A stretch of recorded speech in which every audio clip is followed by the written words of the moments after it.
عمران خان صاحب آج جتنے عوام میں مقبول ہیں 26 سال تحریک انصاف کے اتنے مقبول نہیں تھے جو آج عمران خان صاحب کی مقبولیت ہے، اور اللہ تعالیٰ نے آپ پہ خاص کرم کیا ہے، اور انشاءاللہ آنے والے الیکشن میں عمران خان صاحب آپ انشاءاللہ 2/3 اکثریت سے زیادہ لے کر واپس پاکستان کے وزیر اعظم منتخب ہوں گے۔ خواتین و حضرات، آپ کے پرزور استقبال میں newly elected once again chairman of Pakistan Tehreek Insaf Imran Khan.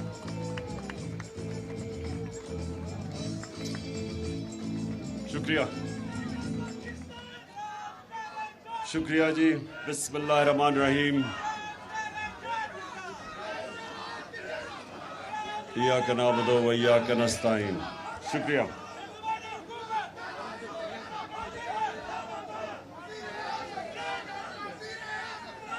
شکریہ۔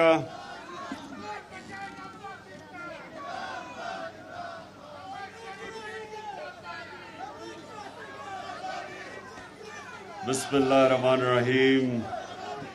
شکریہ شکریہ۔ بیٹھ سے آرام سے آرام سے آرام سے۔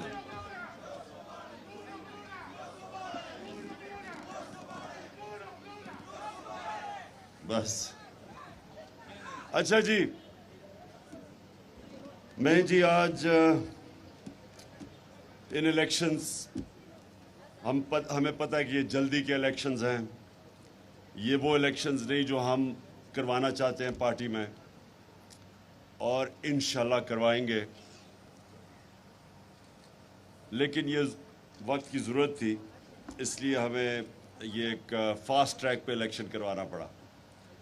لیکن مجھے اس میں بھی یقین ہے کہ ہمارے اس الیکشن کے بعد جو اپوزیشن ہے ہماری، راجہ ریاض سے بہتر اپوزیشن ہے جو کہ وہ اس وقت پارلیمنٹ کے اندر اپوزیشن ہے، اس میں بھی ہماری بہتر اپوزیشن ہے۔ اچھا جی، میں سنیں میری بات۔ دیکھیں، میرا 26 سال پہلے جب میں نے یہ پارٹی شروع کی تو میرا ہمیشہ آئیڈیل یہ تھا کہ یہ ایک ادارہ بنے گا، یہ پارٹی ایک انسٹیٹیوشن بنے گی، ایز اپوز ٹو جو فیملی پارٹیز ہیں۔ پاکستان میں پولیٹیکل پارٹیز نہیں ہیں، فیملی پارٹیز ہیں۔ یہ جو آپ دیکھ رہے ہیں، بلکہ کیوں ہماری ڈیموکریسی ایوالو نہیں کی؟ فیملی پارٹیز کی وجہ سے، کیونکہ دو سسٹمز ہیں، ایک ہے بادشاہت، دوسری ہے جمہوریت۔ جمہوریت ایونچولی بادشاہت کو پیچھے چھوڑ گئی، کیونکہ جمہوریت کے اندر میرٹ ہے، بادشاہت میں میرٹ نہیں ہے۔ تو ہمارے ملک میں نام تو ہم نے جمہوریت کا لیا، لیکن اس کے اندر فیوڈل سسٹم یعنی ایک قسم کی بادشاہتی تھی جدھر کوئی میرٹ نہیں تھا۔ یعنی آپ یہ دیکھیں، دو خاندان ہیں پاکستان میں پچھلے 60 سال میں، آدھا وقت ملٹری کی گورنمنٹ تھی اور آدھا وقت یہ دو خاندان کی حکومت تھی۔ تو یہ ہمارا تو صرف 3.5 سال تھے جس پہ انہوں نے اتنا شور مچایا کہ ملک میں تباہی ہوگی، اصل میں تو ان کے دور کی تھی۔ تو سنیں ذرا، پارٹی ہماری ادارہ تب بنے گی جب ہم ایک بہترین قسم کے الیکشنز کروائیں گے پارٹی میں، اور الیکشنز کا مطلب یہ کہ ایک میرٹ کے اوپر ایک وہ لیڈرشپ جو لوگ ہماری ممبرز چاہیں گے اوپر آئے۔ تو یہ ایک ہم نے 2 ایکسپیریمنٹس کیے ابھی تک۔ ایک بہت بڑا ایکسپیریمنٹ 2013 کے الیکشن سے پہلے کیا، وہ بدقسمتی سے ویسا الیکشن نہیں ہوا جو ہم چاہتے تھے، کیونکہ پریسیڈنٹ کوئی نہیں ہے پاکستان میں، کوئی پارٹی الیکشن ہی نہیں کرواتی صحیح معنی میں۔ تو وہ ہمیں بڑا مشکل لگا، ہمیں مسئلے آئے ممبرشپ کے سارے، بڑا 8-9 مہینے کا وہ ایک پروسیس تھا۔ پھر ہم نے دوسری وقت کوشش کی اور ہم نے تسلیم نورانی کے نیچے پورا ایک الیکشن سیل بنایا، بڑا پیسہ بھی ایلوکیٹ کیا، اور جو سسٹم چاہتے تھے ہم، اصل میں فیوچر ہے ہی موبائل فون کے ذریعے الیکشنز۔ یہ آپ دیکھ لیں گے دنیا میں اینڈ میں موبائل فون کے ذریعے الیکشن ہوگا جس طرح ٹیکنالوجی جا رہی ہے۔ تو ہم نے پری ایمپٹ کیا اس کو، کوشش کی، لیکن وہ انفارچونیٹلی وہ ہمارا سسٹم صحیح معنی میں بنا نہیں۔ لیکن یہ میری آپ سب سے وعدہ ہے کہ جیسے ہی ہماری پہلی اپرچونٹی ہوگی، تیاری ابھی سے ہم کر رہے ہوں گے، ہم نے اس پارٹی میں الیکشن کروا کے میریٹوکریسی لے کے آنی ہے۔ وہ صرف جب ایک الیکٹرل پروسیس ٹھیک ہوگا تبھی میریٹوکریسی آئے گی. تو میں یہ کہنا چاہتا تھا. ایک اب اپنی پارٹی کو اور آسیہ آپ کو خاص میں ملنے بھی آسیہ کو گیا تھا.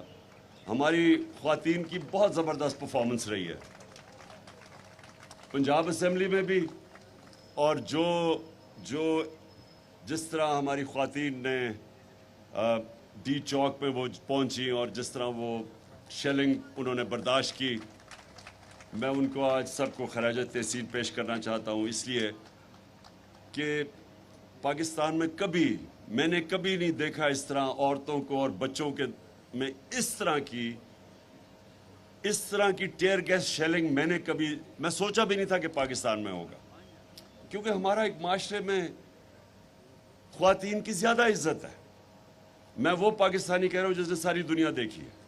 ہمارے معاشرے میں اور اسلام کے کلچر میں خواتین کی بہت پہلے سے زیادہ عزت ہے, اور ہم نے کبھی یہ تصور نہیں کیا کہ پولیس, ہماری اپنی پولیس اور رینجرز, اور سامنے دیکھ رہے ہیں کہ عورتیں بچے اور وہ ان کے اوپر اس طرح کی بے دردی سے شیلنگ کریں.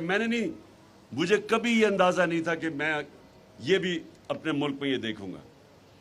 اور مجھے افسوس سے یہ کہنا پڑتا ہے کہ مارشل لاء کے علاوہ کبھی کسی ڈیموکریسی کے اندر اس طرح کا پولیس کا جو رویہ تھا, جس طرح انہوں نے رات کے لوگوں کے گھروں میں گھسے, پتہ تھا عورتیں ہیں وہاں, اور جس طرح ان کا عورتوں سے رویہ تھا, میں نے یہ کبھی نہیں سوچا تھا کہ پاکستان میں یہ ہوگا. اور ایک ایسا خوف پھیلایا گیا, اور وہ خوف کیوں پھیلایا گیا؟ کیونکہ ایک پہلے بیرونی سازش کے تحت ایک ناجائز, ایک کرپٹ, وہ لوگ جو 30 سال سے کرپشن کر رہے تھے, جن کے پرانے کیسز تھے, ان کو اوپر مسلط کیا گیا.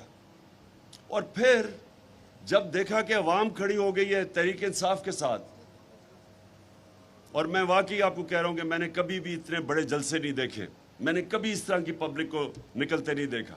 جو خود پبلک نکلی جب سے ہماری گورنمنٹ گرائی گئی, خود پبلک نکلی, میں نے کبھی ایسے پاکستان میں نہیں دیکھا.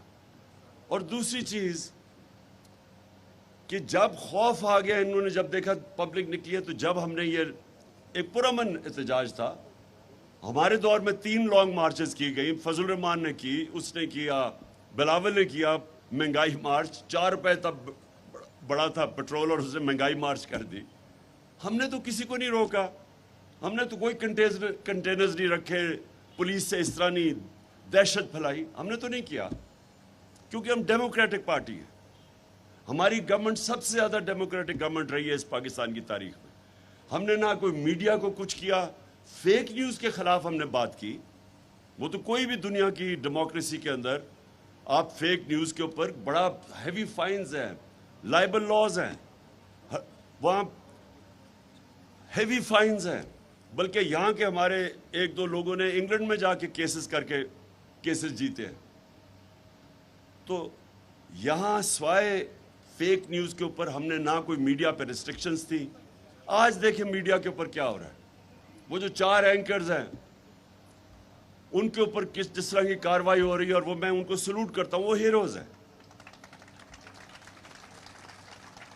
وہ کھڑے رہے اپنے موقف پہ, اور انہوں نے سٹینڈ لیا. اور یہ بھی میں آپ کو بتاؤں کہ دیکھیں صحافت ہر ایک تو ہوتا ہے نا جی کہ آزادی رائے اور صحافت کو بڑا اٹھایا جاتا ہے. ہر چیز میں پولیٹیشنز میں اچھے برے ہوتے ہیں, صحافی اچھے برے ہوتے ہیں, لیکن جب ایک کرائسس آتا ہے جس طرح یہ آیا, اور جو پریشرائز کیا گیا, میڈیا کا منہ بند کرنے کی کوشش کی گئی, اس کے اندر ایمرج کیے ہیروز. اور یہ 4 جو صحافی جو کھڑے ہوئے ہیں اور جو اپنے موقف پہ ڈٹے رہے ہیں, اس کو یہ قوم کا اثاثہ ہے. جو اصل جرنلزم ہوتی ہے وہ قوم کے لیے بہت بڑا اثاثہ ہوتا ہے. جو کنسٹرکٹیو کرٹیسزم ہوتی ہے یہ ایسٹ ہے قوم کے. تو اس کے بعد جو انہوں نے جب یہ تشدد کیا اور سب کچھ کیا, ڈرایا, کیونکہ یہ ناجائز حکومت کو, اب کیا انہوں نے, ان کے طریقے کیا تھے؟ ایک تو پہلے سازش ہو گئی, پھر انہوں نے اپنی یہ ساری پارلیمنٹ کو بالکل ڈسکریڈٹ کر کے رکھ دیا. ایک آدمی جو ان کی ٹکٹ لینے لگا, اس کو انہوں نے اپوزیشن لیڈر بنا دیا. اس کا مطلب پارلیمنٹ ہی ختم ہوگی. جس میں اپوزیشن ہی نہیں وہ پارلیمنٹ کیا ہے؟ اس کے بعد انہوں نے الیکشن کمیشن کو سنبھال لیا. الیکشن کمیشن پہلے ان کے ساتھ تھی.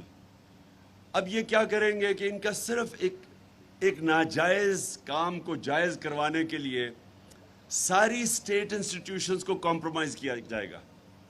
الیکشن کمیشن، کسی کو اعتماد نہیں ہے الیکشن کمیشن پہ. جو انہوں نے حلقہ بندیاں کی، ساری جگہ سے کمپلینٹس آ رہی ہیں، میلیفائڈ انٹینشن سے کی. کسی کو فیتھ نہیں ہے، اور سب کو پتہ ہے کہ تیاری کر رہے ہیں کہ کسی نہ کسی طرح ان کو الیکشن جتایا جائے. ساری پاکستان ان چوروں کو اوپر لانے کے لیے اور رکھنے کے لیے سارے پاکستان کے اداروں کی تباہی ہوگی. الیکشن کمیشن تو بھی ڈسکریڈٹ ہو گیا.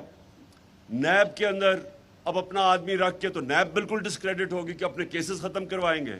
ایف آئی اے کو انہوں نے تباہ کر کے رکھ دیا کہ وہ لوگ جنہوں نے بڑی محنت سے ملک کے لیے کیسز بنائے تھے ان کے اوپر، یہ شریف خاندان کے اوپر، اور ان کے ڈرتے تھے لوگ، بیوروکریٹس ڈرتے تھے، پولیس والے ان کے اوپر کسی قسم کا ایکشن لیتے ہوئے ڈرتے تھے. نیب میں جا رہے ہیں اور نیب کے اندر جا کے پتھراؤ کر رہے ہیں نیب کے اوپر صرف کیسز سے نکلنے کے لیے. وہاں ایف آئی اے کی وہ حمزہ شہباز جا رہا ہے ایف آئی اے کے اندر اور دھمکیاں دے رہا ہے. وہ جو ڈاکٹر رضوان جو ہارٹ اٹیک سے مرے ہیں، ان کو دھمکیاں دے رہا ہے کہ تم ہوتے کون ہو مجھے پوچھنے والے. تو انہوں نے ان کے خلاف ادارے پہلے ڈرتے تھے. اب آ کے ایف آئی اے سے انہوں نے جو کیا ہے، ایک کو ہارٹ اٹیک ہو گیا جو انویسٹیگیٹ کرے، ایک ڈاکٹر رضوان مر چکے ہیں، سارے کیسز اپنے ختم کروائیں گے. یہ کبھی بھی کسی بھی دنیا کے اندر ملزم قاضی نہیں بن سکتا. ملزم کیسے جج بن سکتا ہے؟ وہ اوپر بیٹھ کے اب اپنے سارے کیسز، نیب یہ ختم، اداروں کو، پولیس والے جو ایک کرپٹ آدمی جس کو یہاں بنا دیا ہے آئی جی پنجاب، ان کو لے کے آئے تھے خاص طور پہ یہ جو دہشت پھیلائی ہے انہوں نے، آئی جی اسلام آباد. تو ان لوگوں کو لایا گیا ہے اس لیے نہیں کہ ملک کی بہتری کے لیے، اس لیے کہ کرپٹ سسٹم کو آگے بڑھانے کے لیے.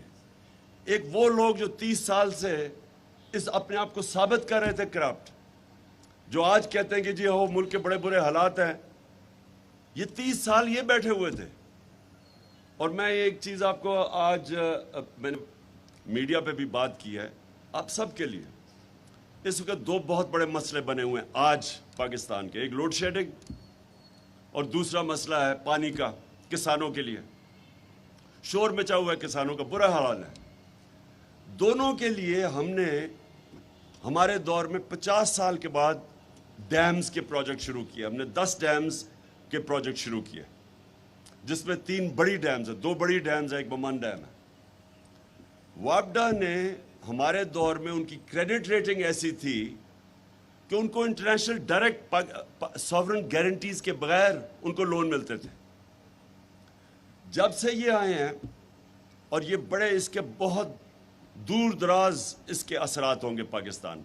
جب سے یہ آئے ہیں پہلے موڈیز نے ان کی کریڈٹ ریٹنگ ختم کی، مائنس پہ کی، اور پھر جب سے جنرل مزمل گئے ہیں جو چیئرمین وابڈا تھے، جب سے انہوں نے ریزائن کیا ہے، وابڈا کی کریڈٹ ریٹنگ مائنس نیگیٹو میں چلی گئی ہے. اب اس کا کیا ایفیکٹ ہوگا کسی کو بھی سمجھ نہیں آ رہی. اس کا مطلب کہ جو یہ ہم کوشش کر رہے تھے 50 سال کے بعد، ایک تو پانی کی سٹوریج کرنا، کیونکہ وہ آگے پانی کے بہت بڑے مسئلے آ رہے ہیں. ہمارے پاس زمین ہے کئی، لیکن ہمارے پاس جو پانی کا شارٹیجز آئیں گی آگے، اس کے لیے پانی کی سٹوریج چاہیے. تو وہ ڈبل کر رہے، ہماری کوشش تھی اگلے 7-8 سال میں پانی کی سٹوریج ڈبل ہو جائے. اب یہ سارے پروجیکٹس مشکل میں پڑ جائیں گے کیونکہ ان کو قرضے نہیں ملیں گے، کیونکہ وہ جو پہلے باہر سے قرضے مل رہے تھے ڈائریکٹلی وابڈا کو جنرل مزمل کے زمانے میں، وہ اب ختم ہو جائیں گے، وہ رک جائے گا. اور قرضے ملیں گے تو بہت مہنگے، تو آگے ہمارے پاس ڈالرز کی شارٹیج ہے. تو یہ تو ایک چیز ہوئی ہے. اس کے علاوہ جو ایک اکانومی 6% پہ گرو کر رہی تھی اور مشکل سے ایک بینکرپٹ اکانومی کو سنبھال کے کرونا کے دور سے نیویگیٹ کر کے تیسرے سال میں 5.6% گروتھ ریٹ اور چوتھے سال میں 6%، پروجیکٹڈ پانچویں سال میں 7% تھی، وہ اکانومی آج سیدھی طرف تیزی سے نیچے جا رہی ہے۔ صرف یہی نہیں کہ مہنگائی تو اس کا، اور کبھی پاکستان میں اس طرح کی مہنگائی نہیں ہوئی جو انہوں نے کیا۔ میں نے کہا کہ 4 روپے کے اوپر اس نے شروع کر دیا تھا، جب پٹرول کی یا ڈیزل کی قیمت بڑھائی تو اس نے مہنگائی مارچ شروع کر دی تھی، جس پہ ہم نے بالکل اس کو روکا نہیں۔ وہ لوگ بھول گئے وہ مہنگائی مارچ، وہ لوگوں کو وہ کام پہ ٹانگنے والی وہ چیز یاد رہ گئی ہے سارے اس لمبی مارچ میں، جس میں بڑا پیسہ خرچ کیا گیا۔ لیکن ہمارے دور میں آپ سوچیں 3.5 سال، تب ساری مہنگائی، تیل کی قیمت اوپر گئی ہوئی تھی، تو ہمارے دور میں 55 روپے ہم نے 3.5 سال میں پٹرول مہنگا کیا اور 50 روپے ڈیزل مہنگا کیا، اور انہوں نے 10 دنوں میں 60 روپے پٹرول اور ڈیزل پر لیٹر مہنگا کیا۔ 45% گیس مہنگی کی، بجلی کی قیمت انہوں نے 10 روپے یونٹ مہنگا کر دیا۔ یعنی اتنی مہنگائی پاکستان کی تاریخ میں کسی نے نہیں کی۔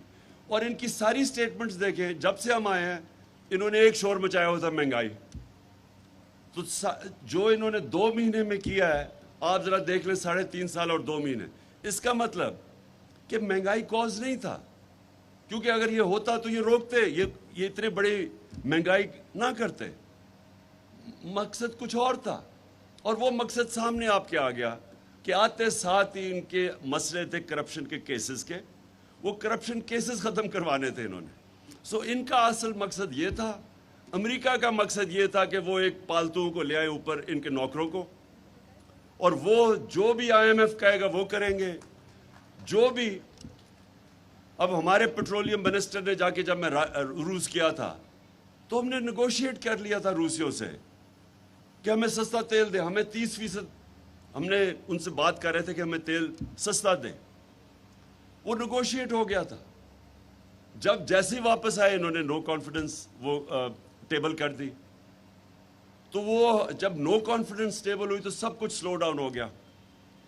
لیکن ان کا کام تھا، اگر ان کو واقعی مہنگائی کی فکر ہوتی تو ان کو فوری طور پہ وہ روس کا جو سستا تیل تھا اس کو پرسو کرنا چاہیے تھا۔ ان کا فائنانس منسٹر کہتا جی روس ہمارے پاس آ کے ہمیں آفر دے، یعنی تیل کی ہمیں ضرورت ہے لیکن روس کو کہہ رہا ہے کہ ہمیں آ کے آفر دے۔ یعنی اصل میں امریکہ کی اجازت کے بغیر یہ کبھی کوئی کام نہیں کریں گے۔ عوام پس رہی ہے، ہندوستان 40% کم پہ تیل خرید رہا ہے آج روس سے، 40% کم۔ جب ہم 60 روپے بڑھا رہے تھے لیٹر تو ہندوستان 25 روپے لیٹر کم کر رہا تھا، کیونکہ انہوں نے روس سے تیل لے رہے تھے۔ تو ان کو اگر فکر ہوتی اپنے لوگوں کی تو ان کا سب سے بڑی پرائرٹی تھی کہ وہ اس کو پرسو کرتے۔ پرسو کرنے کی تو بڑی دور کی بات ہے، ان کو تھوڑا سا ان کے خیال میں بھی آ جائے نا کہ ان کے جو ماسٹرز بیٹھے ہوئے ہیں واشنگٹن میں، امریکہ، وہ ناراض بھی ہو جائے تو یہ کبھی وہ آگے قدم نہیں اٹھائیں گے۔ ان کو کوئی فکر نہیں اپنی عوام کی۔ میری کنٹینشن یہ ہے کہ ان کے دونوں کے پارٹیوں کے سربراہ کے اربوں ڈالر، روپے نہیں، ان کے اربوں ڈالر باہر پڑے ہوئے ہیں۔ یہ کبھی کسی قسم کا اس قوم کے لیے سٹینڈ نہیں لیں گے جدھر ان کے ڈالر خطرے میں آ جائیں۔ ان کو خوف یہ ہے کہ امریکہ اگر ناراض ہو گیا تو وہ ان سے ہوگا جو آج روسیوں سے ہو رہا ہے۔ جتنے روسی اولیگارکس کے پیسے باہر پڑے ہوئے ہیں، ہر روز آپ سنتے ہیں کہ ان کا جیٹ لے لیا، ان کی یاٹ لے لی، ان کے اکاؤنٹ فریز کر دیے۔ یہ ان کو ڈر لگا ہوا ہے کہ کہیں وہ ناراض ہو گئے تو ان کے پیسے پھنس جائیں گے۔ لہٰذا بجائے روس کا تیل لینے کے لیے انہوں نے اپنے پیسے بچانے کے لیے وہ کیا جو کہ امریکہ، انہوں نے حکم بھی نہیں دیا ان کو، تو اتنا کہ وہ ناراض نہ امریکہ ہو جائے، یہ کبھی کوئی کام نہیں کریں گے۔ اور میں بار بار بتاتا ہوں کہ 400 ڈرون اٹیکس کیے امریکہ نے جب یہ دونوں سربراہ تھے 10 سال میں، 2008 سے 18 تک 400 ڈرون اٹیکس کیے امریکہ نے۔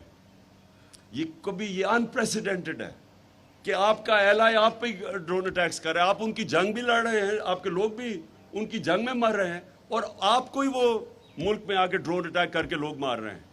اور ایک دفعہ ان کے منہ سے نہیں نکلا. تو اسی لیے ان کو واپس لے کے آئے ہیں.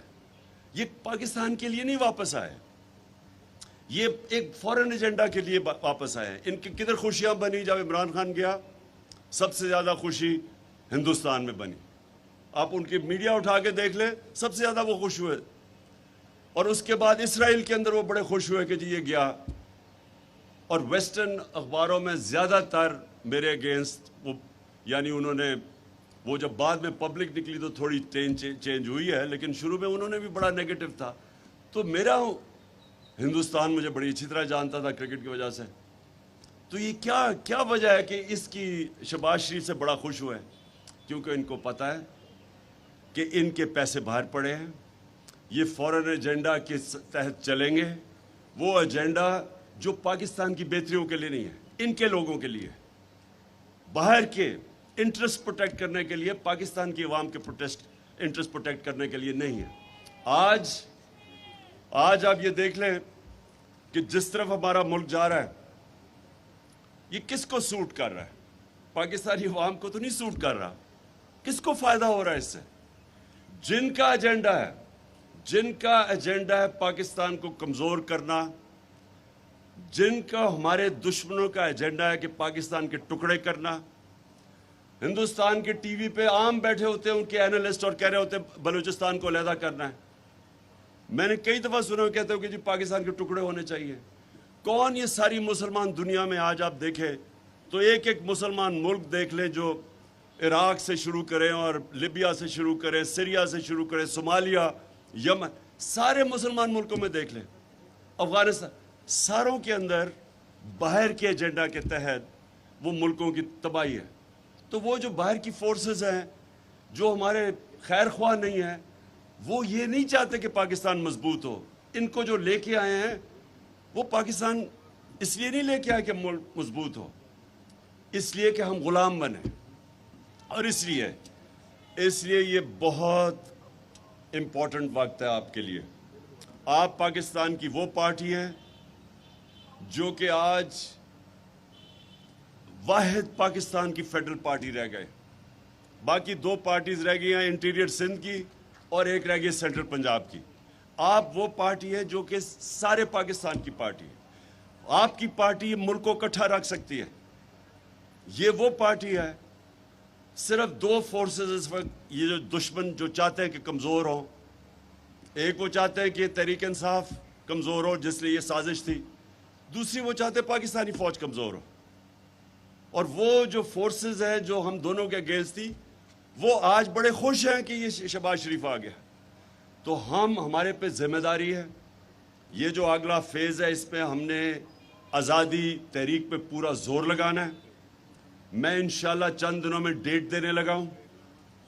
ہم صرف اپنے وکلا سے کنفرم کر رہے ہیں کہ ہم ایک قانون کے اندر رہتے ہوئے ان سے پرمیشن مانگ رہے ہیں.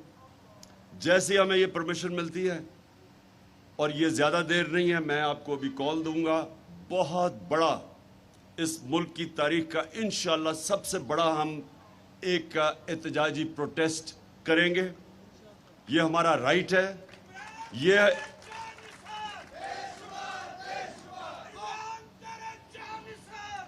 انشاءاللہ بس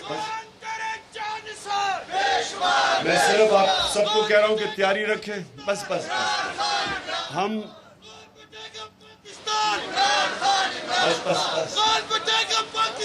اچھا سنیں, ہم ساروں میں نے تنظیموں کو کہا ہوا کہ اس کی تیاری رکھیں.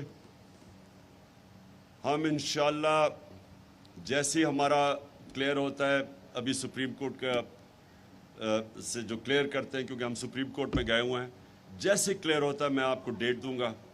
میں سب کو چاہتا ہوں آپ جتنے بھی ڈیلیگیٹس بیٹھے ہوئے اپنے علاقوں میں تیاری کریں, کیونکہ میں اس کو یہ نہیں سمجھتا ہم پولیٹکس کر رہے ہیں. میں اس کو یہ سمجھتا ہوں کہ یہ ہم اپنے ملک کے لیے جہاد لڑ رہے ہیں.